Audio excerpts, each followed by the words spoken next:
Hey everyone, John here. And our comment section is full of people being afraid of the Pokémon Winds and Waves trailer. They don't trust it. When the gameplay begins, there is a line of text saying, "Not representative of actual gameplay experience. Screenshots and footage are from a product in development and not final." This is very similar to every other Pokémon trailer where it says, "Footage not final."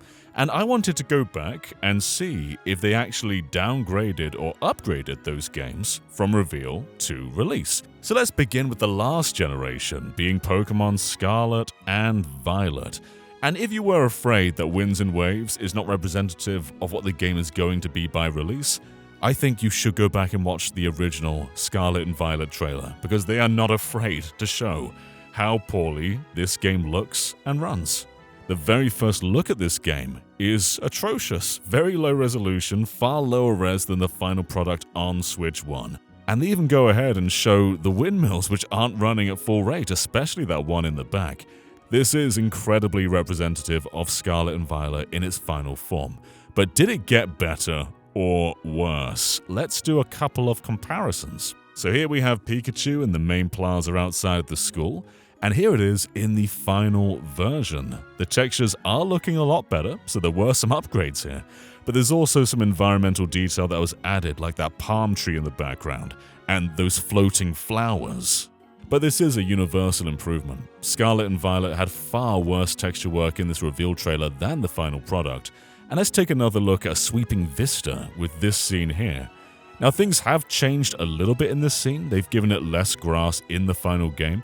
But that's not so much a downgrade, but rather a decision, because the game can still render grass that looks exactly like this in other scenes. But other elements, like the way the game treats distant objects, just look better in the final product, and of course it's far higher resolution. I mean, zoom in on the Pokémon Center over here. It's not good.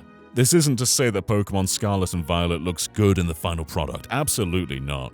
But it was worse 9 months before it came out. They weren't running it on a PC with higher resolutions, higher frame rates. What we saw then was what the game actually was in development, and they did manage to improve it somewhat. But let's go back one more with Pokémon Legends Arceus, and this is the longest reveal to release schedule we have, with 11 months. And if you recall, this is probably about as bad as Pokémon has ever ran in a trailer. The game was constantly running at around 20 FPS, and those frame rate cuts on distant NPCs were drastic. They were very close to some of these Pokemon, and they were running at maybe 5 frames per second. It was not good. So just for comparison, here's how close you had to be for those frame rate cuts to kick in the original reveal trailer. And here we are in the final game, quite far away from the Pokemon, and they are still running at full rate. So we're talking being maybe around a meter from the Pokemon for these to kick in, to being far, far, far away and still running perfectly fine.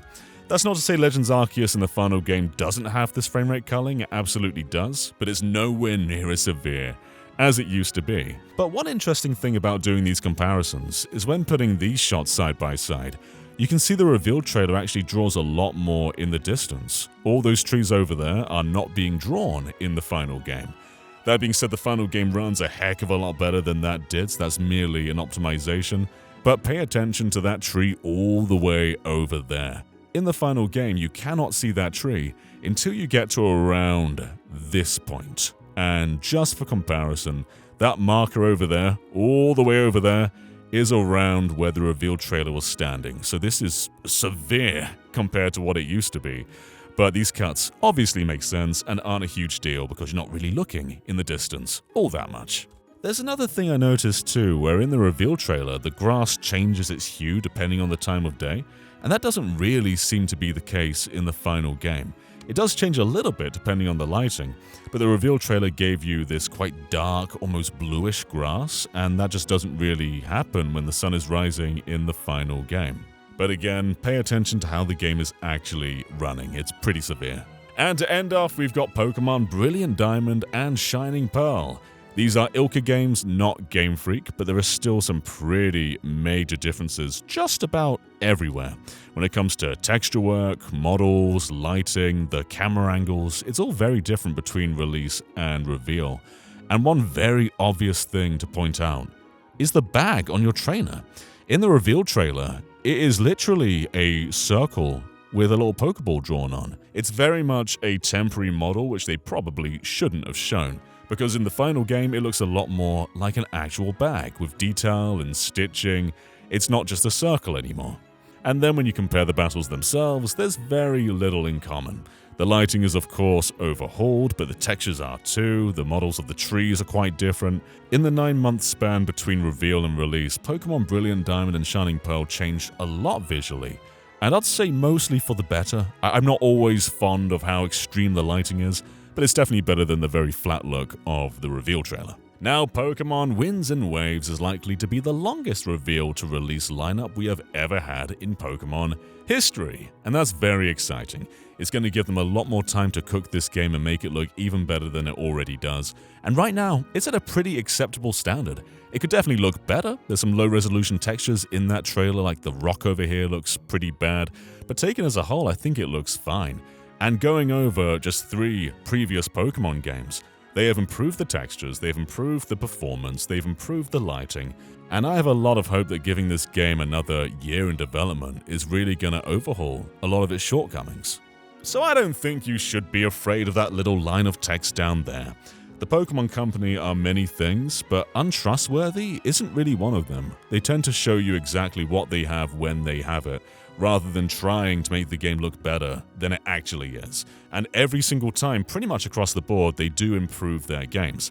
Legends Arceus did have some drawbacks to improve the performance, but I think that is something we all wanted to happen. No one wanted to play the game at this frame rate. And right now, Winds and Waves isn't having those frame rate problems. Everything they've shown before is running on real hardware, but all these examples had some kind of problem, whether it's low-resolution textures or bad frame rates. And right now, Winds and Waves is just another league compared to those games. And so I do think it is going to look a lot better in a year's time. Maybe we'll do another comparison when we see it next time. But anyway, thank you so much for watching, and we appreciate you very much. And let us know what you are thinking about Pokemon Winds and Waves. Right now, I feel really optimistic about Pokemon, and I haven't felt that in a very long time. Pokopia seems to be amazing, and Winds and Waves is just ticking all the right boxes. So not only are the spin-offs great again, but seemingly so are the mainline games. And right now, it's probably the most exciting Switch 2 game, and Pokemon hasn't had that ability for me in like a decade. It's always going to sell like 20, 30 million copies, but to be genuinely excited is a rare thing for Pokemon, and I am. Anyway, catch you next time. Bye-bye.